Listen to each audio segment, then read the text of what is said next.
الرحمن الرحيم الحمد لله رب العالمين الرحمن الرحيم مالك يوم الدين إياك نعبد وإياك نستعين اهدنا الصراط المستقيم صراط الذين أنعمت عليهم غير المغضوب عليهم ولا الضالين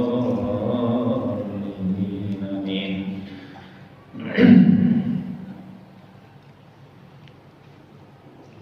Bismillahirrahmanirrahim. Qala al-musannif rahimahullahu ta'ala wa nafa'ana bihi wa bi'ulumihi fid dharain amin ya rabbal alamin. Ini mohon maaf tadi saya bawa kitab karena tadi sebetulnya ada tamu mau datang. Ini mau izin, cuman belum ada yang panggil biar aja. Jadi ini mohon maaf setelah pinjam kitabnya. Jadi ngaji kita lagi pinjam. Nah baru sekarang ya. Bismillahirrahmanirrahim. Ini kalau mata saya agak kir-kir karena memang matanya pakai kurang harus pakai selesai. Jadi agak najam ya. Wa bihi ilaihi qala haddatsana Qutaibah bin Sa'id qala haddatsana Yahya bin Zakaria bin Abi Zaidah 'anil Hasan bin Abbas 'an Abi Ishaq 'an Asy-Sya'bi qala al-Mughirah bin Syu'bah radhiyallahu anhu wa arda ahda dihyatu lin-nabiy sallallahu alaihi wa alihi wa sallam khuffain falabisahuma wa qala Israil an Jabir an Amir wa jubbatan falabisahuma hatta taharraqa la yadri an-nabiy sallallahu alaihi wa alihi wa sallam azakiyan huma amla. Qala Abu Isa sahibu hadzal kitab wa Abu Ishaq hadza huwa Abu Ishaq Asy-Syaibani wasmuhu Sulaiman. Ini hadis masih tentang khauf ya, tentang khauf yang kedua. Ini kebetulan tentang khauf ini hadisnya hanya ada dua. Yang pertama yang tadi pagi sudah dibahas, yang kedua ini tentang khauf. Nah, kalau yang pertama yang tadi pagi itu kita kaji, yaitu Kanjeng Nabi dapat khufnya itu dari siapa tadi pagi? Dari Raja Najasyi, gitu kan? Atau dari Raja Ethiopia yang ngasih. Nah, kalau sekarang ini dari Bani Dihyah. Bani Dihyah itu kampung Dihyah atau golongan Dihyah. Jadi ada Bani Dihyah datang kepada Kanjeng Nabi ya. Terus Bani Dihyah ini ahda dihyatan Nabi. Terus kemudian Bani Dihyah ini memberi hadiah kepada Kanjeng Nabi. Apa hadiahnya? Khuffain. Khuffain itu dua khuf, karena nggak mungkin satu khuf. Khuffain itu, khuf itu tadi pagi sudah dibahas. Jadi khuf itu saya ulang lagi. Karena di sini ada Pak Dwi tadi nggak ikut Pak Dwi di sana. Khuf itu alas kaki, bukan sepatu. Alas kaki. Tapi alas kakinya kalau kita namanya kaos kaki, tapi bukan kaos kaki, semisal kaos kaki. Karena dia bentuknya tipis dari kulit. Tapi kulitnya kulit yang halal. Oh iya sih. Coba kitabnya. Syukran. Tahu kalau saya matanya kayak gitu. Jadi khuf itu dari kulit ada syaratnya. Syaratnya khufnya itu dari kulit yang halal atau kulit binatang buas yang sudah sudah dikeringkan. Jadi syaratnya kulitnya tipis dan tidak berbulu. Dia hanya semata di bawah mata kaki. Jadi di bawah mata kaki kulit tipis, tidak berbulu. Ketika masuk ke kaos sepatu, slup jadi kayak kaos kayak kaos kaki. Ini kebiasaannya orang Timur orang Arab. Dipakainya kapan? Dipakainya ketika musim dingin. Dan kapan musim dinginnya? Ketika dia mau safar, mau melakukan perjalanan jauh. Jadi ketika dia melakukan perjalanan jauh, dia menggunakan alat pelindungnya itu berupa khuf. Nah, waktu menggunakan khuf ini juga ada ukurannya, yaitu apa? Harus dalam keadaan suci. Jadi Kanjeng Nabi waktu menggunakan khuf itu dalam keadaan suci, gitu kan ya? Jadi nggak boleh nggak suci, boleh, tapi hukumnya nanti batal. Jadi harus suci. Karena kalau lagi suci, umurnya itu kan 1 kali 24 jam. Jadi kalau kita misalnya waktu pakai khuf dalam keadaan suci, lagi baru jalan, kentut, nah batal kan? Wudu lagi kan? Wudu lagi. Nah ketika wudu lagi, nggak mesti harus dibasuh kayak kita, gitu kan? Kalau basuh biur gitu kan? Kita karena airnya banyak. Kalau di Timur Tengah kan airnya jarang. Sungainya kan cuma Nil doang. Kita kan dikit-dikit sungai, dikit-dikit sungai. Airnya juga melimpah. Jadi jangan disamakan kebiasaannya orang Arab dengan kebiasaannya di Indonesia. Makanya Indonesia itu negara Jannatul dunia Indonesia itu. Nah, khuf tadi itu dipakainya dalam keadaan suci. Ketika kita kentut, cukup diusap atasnya saja. Atasnya saja ini nih, yang diusap atasnya. Bukan bawah. Tapi syaratnya tadi khuf itu harus dari kulit yang tidak berbulu, tipis di bawah mata kaki. Pada waktu kita menggunakannya harus dalam keadaan tohir atau orang yang suci, sudah berwudu. Umurnya cuma 1 hari 1 malam. Ketika kita mukim kayak kita ini, tapi ketika kita musafir umurnya itu 3 hari. Kalau 3 hari nggak kentut atau tidak dalam keadaan junub. Kalau kita nggak kentut, kita musafir, ya, ini boleh wudu tinggal diusap saja. Wudu diusap aja. Tapi kalau kentut, ya boleh juga diusap. Tapi tadi syaratnya ketika kita ngusap itu umurnya, waktu kita ngusap, waktu kita mau masukinnya itu dalam keadaan suci. Nah terus gimana kalau kita misalnya kentut atau ya tadi saya katakan. Tapi kalau kita misalnya dari 3 hari tadi dalam musafir dalam keadaan junub, maka batal 3 harinya. Kenapa? Karena khufnya harus dibuka. Khufnya dibuka harus diulang. Ingat ya, jadi khuf itu adalah semisal ya, bukan sama. Semisal itu bukan semisal kaos kaki. Kalau kaos kaki kan terbuat dari katun kan, kutun kan. Kalau khuf dari kulit. Gimana kulitnya anjing? Nggak boleh. Gimana kulitnya babi? Nggak boleh. Sapi? Boleh. Kuda? Boleh. Kerbau? Boleh. Maung? Boleh. Sama bulu. Ya, dikeringkan. Buaya? Boleh. Silakan, yang penting itu binatang buas yang sudah melalui proses samakisasi. Itu khuf ya. Jadi jangan diartikan khuf itu sama dengan hidza. Kalau hidza itu sepatu. Hidza itu sepatu. Ship juga sepatu. Kalau hidza itu sepatu itu bisa sepatu yang segini, bisa yang segini. Kalau ship sepatu juga, tapi sepatu gunung. Nah, sepatu gunungnya yang ada ikatannya di tengah ini, ikat rompa. Itu ikatan di tengah di sini, terus ada slope yang ini. Itu sepatunya dipakai Kanjeng Nabi. Ship sendal yang dipakai oleh Kanjeng Nabi. Sendal gunung, sepatu gunung. Tapi nanti ada, setelah ini ada bab na'al nanti.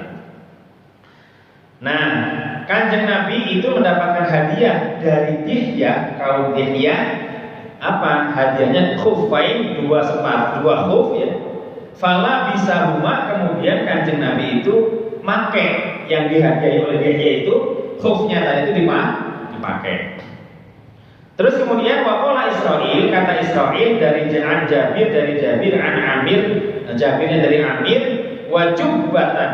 Nah, jadi ternyata kaum Dihyah ini, golongan Dihyah ini menghadiahi nabinya tidak hanya khuf aja, tetapi juga menurut Israil dari Jabir dari Amir juga menghadiahi jubah.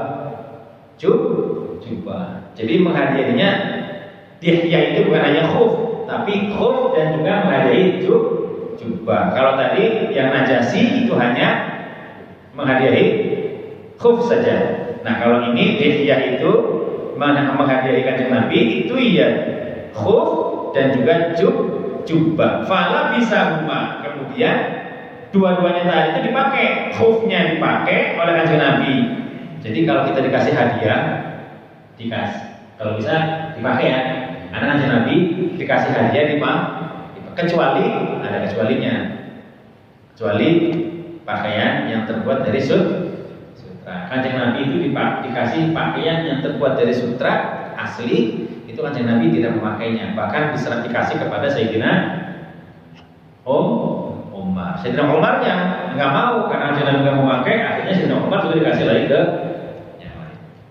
Jadi kalau dikasih hadiah, adabnya menghormati yang beri hadiah itu dipakai ya.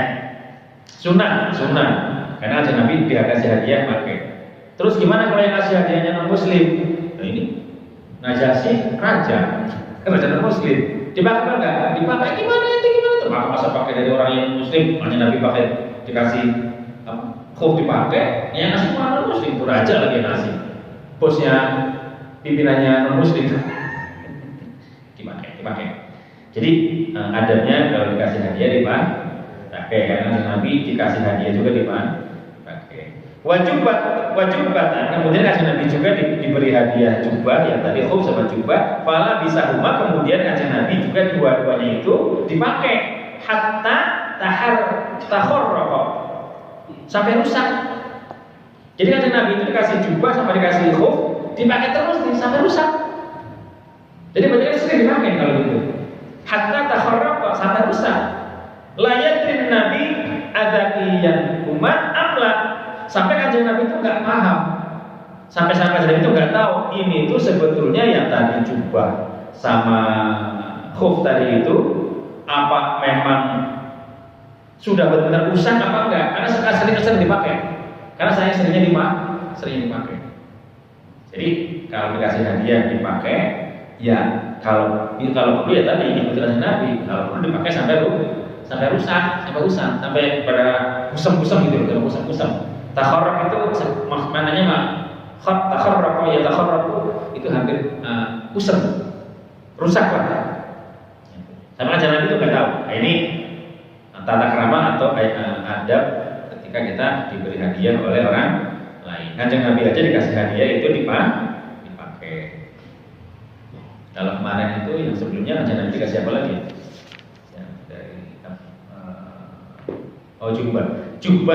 Jubah rumiyah. Ya kalau kemarin kanjeng Nabi dikasih jubah rumiyah. Jubahnya jubah Romawi dari kaum Najasyi. Ini bab khuf sudah selesai. Kita sekarang masuk sambil waktu bisa. Kita masuk ke bab fi na'li Rasulullah sallallahu alaihi wasallam.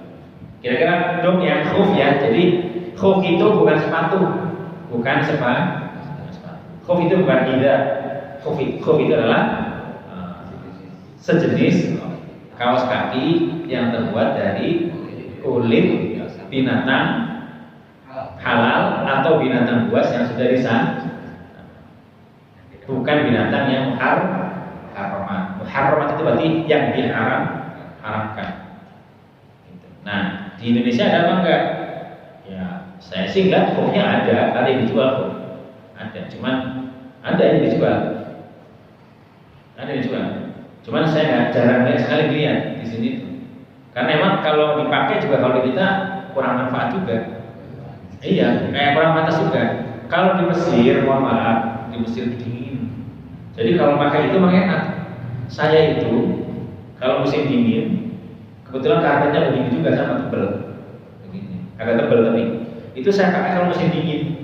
Dan itu meskipun ada karpet itu udah saya bawa karpetnya itu di rumah ada. Itu karpet yang saya bawa pulang itu kalau musim dingin tak pasang dari mulai pintu depan sampai pintu belakang. Dingin. Jadi itu musim dingin. Terus di samping karpetnya itu saya pasang, saya juga pakai bukan khuf, saya pakai sendal dingin. Kalau khuf kan saya masih tipis ya, masih sedikit tipis. Kalau menurut saya itu kurang rasa menurut saya. Karena mungkin karena saya kakinya orang Indonesia kali ya. Jadi saya ada sendal musim dingin. Sendal musim dingin itu yang lucu itu ya, ada bulu-bulunya itu. Ada bulu-bulunya. Pakai sendal pakai bulu-bulu boleh nggak? Oh sunnah, jadi pakai bulu-bulu. Oh pakai kalau yang di apa? Pakai jaket yang bulu-bulu kan? Ada lihat kan musim dingin. Nah itu saya pakai sendal yang ada bulu-bulunya. Jadi itu apa? Meskipun udah dikasih karpet, tetap saya pakai itu karena dingin.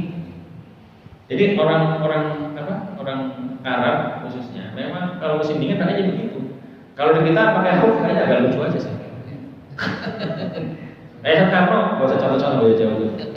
Kan anjing orang Arab itu kan sebenarnya pakainya kan gamis kan, komis. Coba kalau tiap hari pakai gamis. Mau ngajar pakai gamis, mau ke pasar pakai gamis. Lu orang udah ketawa sekarang ini jadi gimana? Karena emang adatnya yang sama orang Mesir kalau pakai sarung aneh di Mesir itu. Cuma sekarang udah enggak, karena udah kebanyakan orang pakai sarung. Kalau di Mesir itu sama aja dengan orang habis jima. Jadi orang pakai sarung, orang Mesir sama ya, habis jima ya. Itu orang Mesir kalau pakai sarung berarti habis. Nah kalau orang Katolik Indonesia nya habis sholat. Itu jadi setiap negara pasti punya adat istiadat yang artinya kebiasaan yang berbeda. Sekarang kita ngomongin tentang bab na'li Rasulullah sallallahu alaihi wasallam, tentang sendale Kanjeng Nabi. Wa bihi ilahi qala haddatsana Muhammad bin Bashar qala haddatsana Abu Dawud at-Tayyalisi qala haddatsana Hammam an Qatadah. Ingat kemarin Qatadah siapa? Sahabatnya Kanjeng Nabi ya? Atau sahabat dari Bani Ansor atau Ansoriyin minas sigori. Jadi kaum Ansor dari kaum Ansor dari sahabat ke Nasir. Nah ini Qatadah yang kemarin apa? Qatadah bin Nu'man. Qatadah bin Nu'man yang kemarin apa? Matanya pada waktu perang Uhud brobol terus ditutup sama tangan mulianya Kanjeng Nabi, pasang lagi kayak mainan di TV. Ambil tok jadi lagi mata biasa. Coba kalau bukan karena mukjizatnya Rasulullah, ya kan? Jadi itu memang mulianya tangannya Rasulullah. Qatadah. Qultu li Anas bin Malik. Saya berkata li Anas bin Malik radhiyallahu anhu wa arda. Siapa Anas bin Malik? Ayo ingetin lagi nih. Anas bin Malik adalah iya, khodamnya Kanjeng Nabi, putranya Malik. Ibunya siapa? Ummu Sulaim. Ummu Sulaim itu anak pertamanya Anas bin Malik. Maliknya masih dalam keadaan non-muslim. Meninggal karena Anasnya masuk Islam, tahu istrinya masuk Islam, Ummu Sulaimnya masuk Islam, Anasnya masuk Islam, kambuh dia. Lu dan mempengaruhi anak saya, udah saya keluar. Begitu keluar ketemu musuhnya Malik, berantem, Maliknya mati dalam keadaan non-muslim. Janganlah si Ummu ketemu sama siapa? Ummu Sulaim ketemu sama siapa? Bujangan kaya raya namanya Abu Talha. Nikahlah sama Abu Talha, seorang saudagar kaya raya. Lahir putra yang pertama dari Abu Talha namanya Unais. Unaisnya waktu ditinggal oleh terus biar Unaisnya waktu ditinggal oleh Abu Talha ke masjid, pas pulang sudah meninggal. Tapi Ummu Sulaim itu tidak memberitahukan Abu Talha, tetapi malah memberikan hidangan, masakan yang enak dan ngeladeni sebagai seorang istri pada waktu malam harinya. Baru besok paginya dikasih tahu sama si Ummu Sulaim kepada si Abu Thalha kalau anaknya sudah meninggal. Nah, terus mengadulah Abu Thalha kepada Kanjeng Nabi, malah Kanjeng Nabinya senyum, didoain malam. Semoga malam itu malam yang penuh dengan keberkahan. Nah, akhirnya didoakan lahirlah anak yang kedua. Cerita cepat, kalau yang panjangnya yang kemarin panjang ceritanya itu. Ini cerita cepatnya aja. Lahirlah yang anak yang kedua, namanya siapa? Abdullah. Siapa yang kasih nama Abdullah? Kanjeng Nabi. Siapa? Pada kapan? Pada waktu Ummu Sulaim nyuruh Anas bin Malik supaya ditahnik. Jadi sanad atau dasarnya tahnik itu adalah dari Abdullah, putranya Ummu Sulaim. Ditahnik oleh Kanjeng Nabi dan dikasih nama oleh Kanjeng Nabi. Yang bawa itu juga orang mulia, yaitu Anas, kakaknya dia sendiri. Nah, setelah ditahnik, dikasih nama, tumbuh dewasa Abdullah, anaknya Wakilah, ada yang bilang 9, ada yang bilang 7, semuanya adalah hafidhul Quran dan orang-orang mulia semua. Jadi yang mendoakan orang mulia, keturunan juga jadi orang yang mulia. Jadi banyak-banyaklah mendekat kepada orang yang mulia atau orang yang soleh. Itu Anas bin Malik. Kaifa kana na'lu Rasulillah sallallahu alaihi wa alihi wasallam.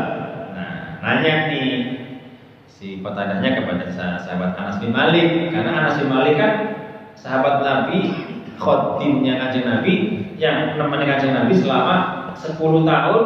Selama Kanjeng Nabi di Madinah itu yang nemenin, yang kemana-mana, istilahnya apa sih, bodyguardnya lah kalau bahasa kita sekarang kali ya, khotim itu.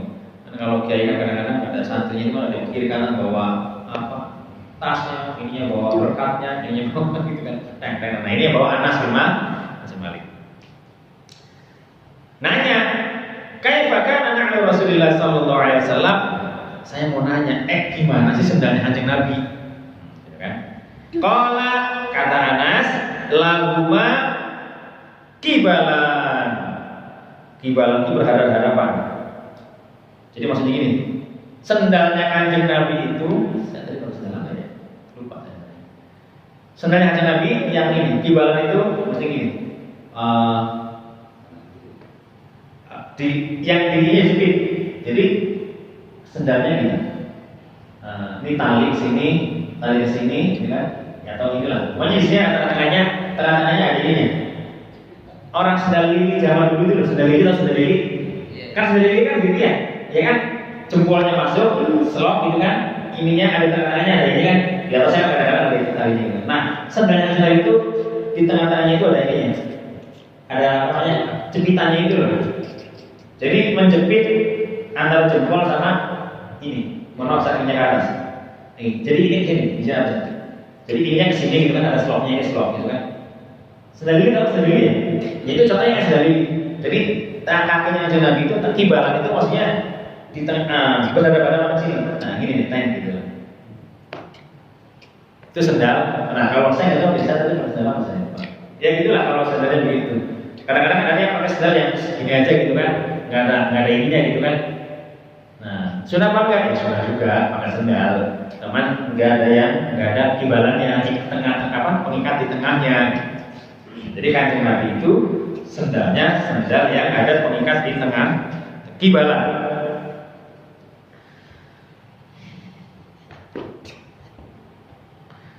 Wa bihi ilai qala haddatsana Abu Quraib Muhammad ibn al-Ala qala haddatsana Waqi' an Sufyan an Khalid al-Khadda an Khalid al-Khadda'i an Abdullah bin al-Harith an Ibn Abbas radhiyallahu anhu wa arda. Qala, nah, an Ibn Abbas ini, Ibn Abbas itu siapa? Kemarin sudah kan? Ibn Abbas itu bapaknya anak apa? Anaknya Abbas.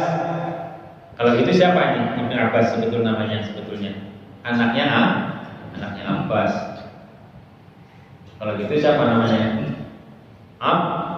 Abdullah Abdullah bin Abbas. Kalau gitu Abdullah sama kanjeng Nabi itu apa? Karena Abbas itu putranya Abdul. Kalau Muhammad bin Abdullah, Muhammad bin Abdullah kan?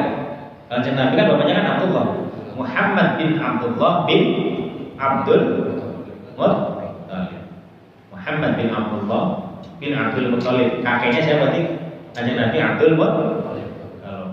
Kalau Abbas berarti anaknya namanya Abdullah. Abdullah bin Abbas. Abbas bin Abdul.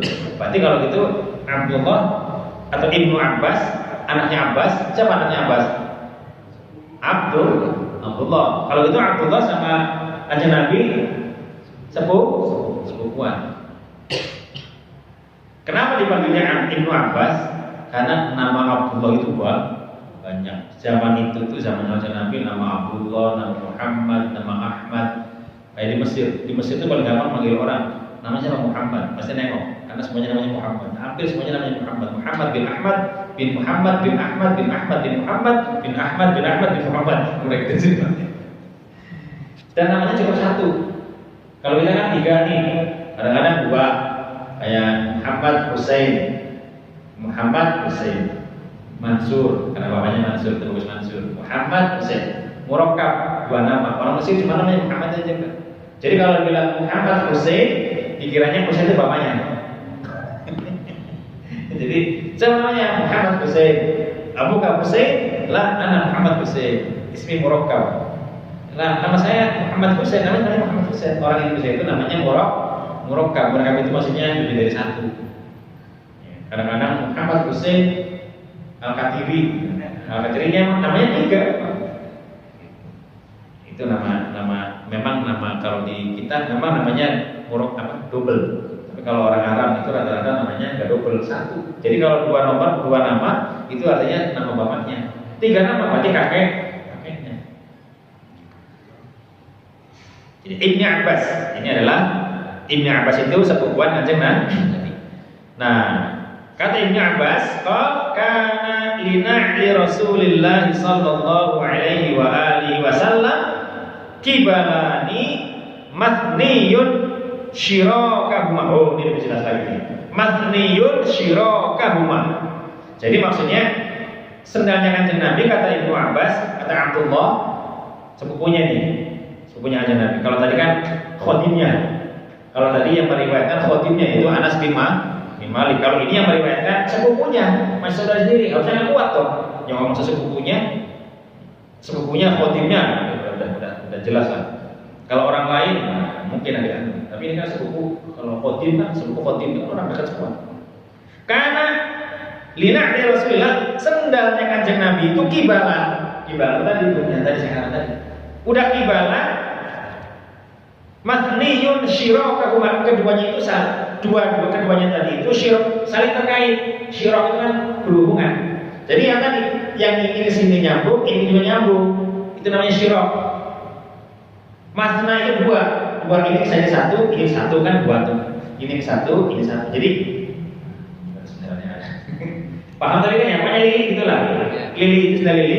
Jadi kesini satu shirak, kesini lagi satu shirak, tengah-tengahnya ada jempitannya. Jadi shirak itu terkait, terhubung, tersambung. Masna ya tadi satu kirinya ini sambung, satunya kesambung, satu laginya kesambung. Yang jelas sih biasanya kalau yang jempol itu lebih kecil ya. Kalau yang ini kan lebih gede. Ya gitu misalnya ship-shipnya kanjeng Nabi juga, ship-ship begitu juga ship-shipnya.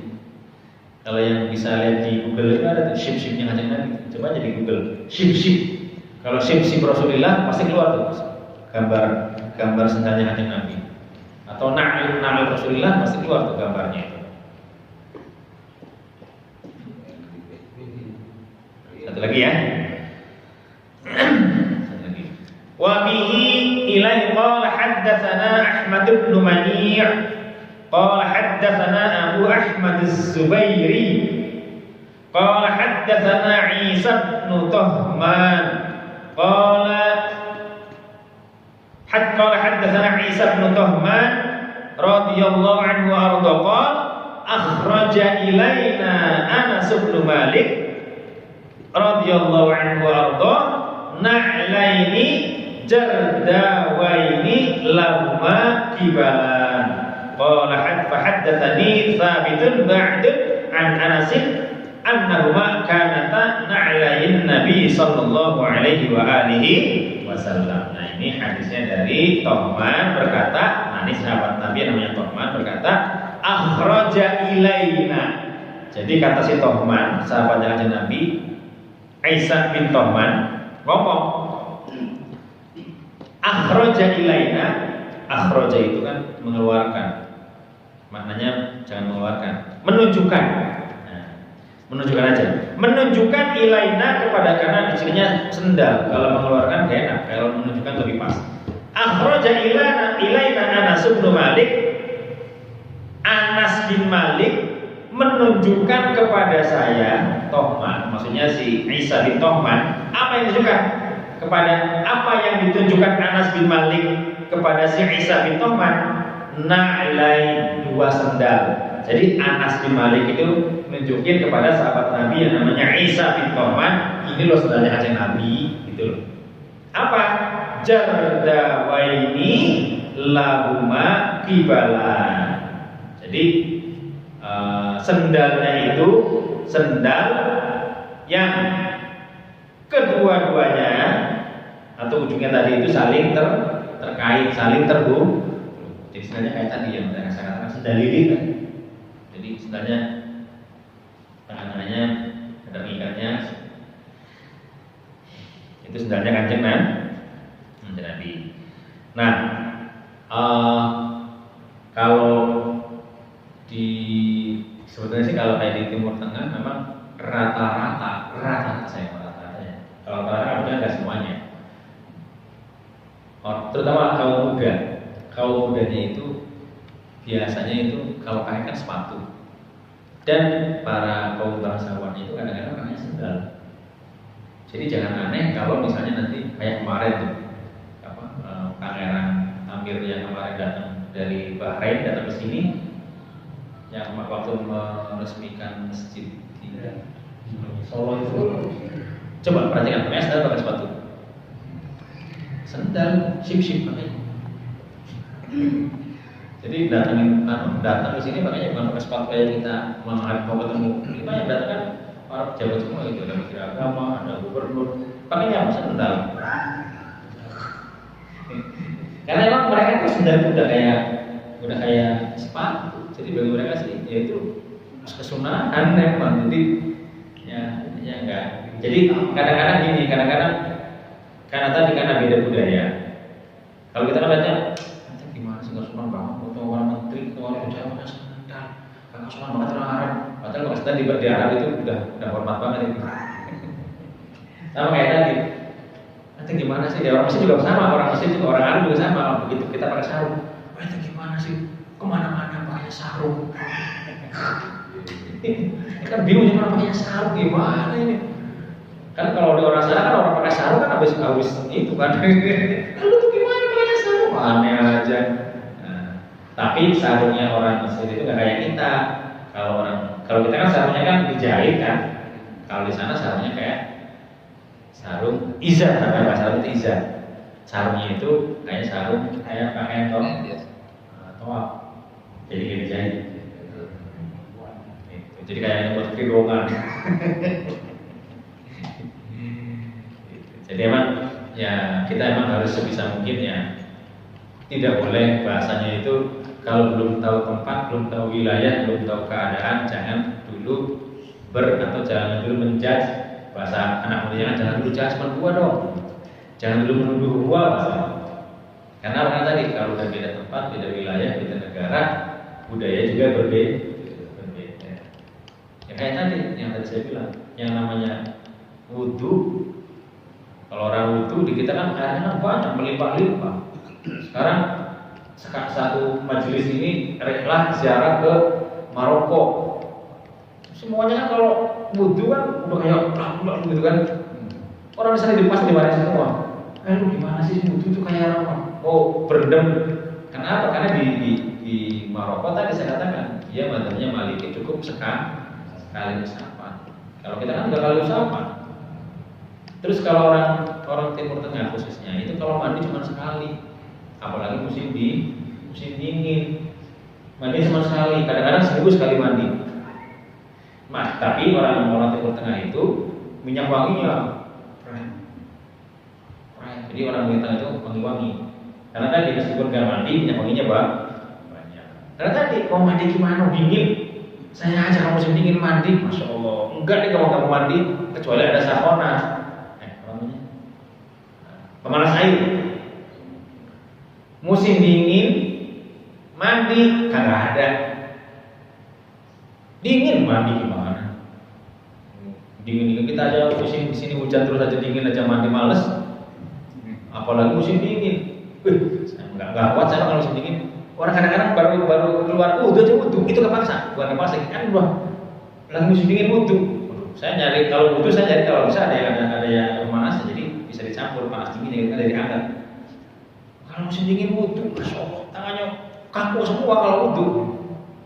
Udah tak wudhu setengah di muka juga kayak kasar gitu. Dingin kan dinginnya. Apalagi mandi, wah, aduh, sorry deh. Enggak. Kecuali tadi pakainya pakainya pemanas air. Kalau pakai pemanas air baru. Kenapa? Karena tadi airnya udah ada air panasnya. Nah ini ke bawah-bawah sampai sekarang kalau mandi nggak pernah airnya adem, mesti airnya hangat. Ya deh. Jadi kalau mandi pakai airnya moya sunnah kan? Moya sunnah apa moya barida? Oh nggak mau dengan moya barida. Moya barida, Ais. Nggak mau. Moya sunnah. Moya itu air, sukhna itu panas, air panas bilang ya. Kalau moya barida, jadi moya barida nggak mau. Moya itu kan air, barida kan dingin. Air dingin dia nggak mau. Maksudnya air yang adem gitu nggak mau. Karena kebiasaan di sana gitu kalau mandi pakainya air hangat. Jadi ke bawah sama sekali kalau mandi ya air hangat. Mau pagi mau siang pakai air hangat. Jadi kalau mau mandi kita masak air dulu. Ya airnya masih sedikit sih panasnya, yang penting hangat aja dikit. Hangat kuku lah. Wallahu a'lam bishawab. Ya Rabbana i'tarafna bi annana i'tarafna wa annana ashrafna ala ladha ashrafna fatub alaina tawbah taghshi li kulli hawbah wastur lana al-awrati wa aminir rawati waghfir li walidina rabbi wa mauludina wal ahli wal ikhwani wa sahiril khillani wa kulli dhi mahabbah aw jiratin aw suhbah wal muslimina ajma' amin rabbi asma' fadlan wa judan manna la biktisabin minna bil mustafa rasuli nahda bi kulli suli salla wa sallam rabbi alaihi addal habbi wa alihi wa sahbihi adada tasis suhbi walhamdulillahi fil badhi wat tanahi walhamdulillahi fil badhi wat tanahi hamdan katsiran daima habbatin nasai subhana rabbika rabbil izzati amma yasifun wa salamun alal mursalin walhamdulillahi rabbil alamin bisirril fatihah.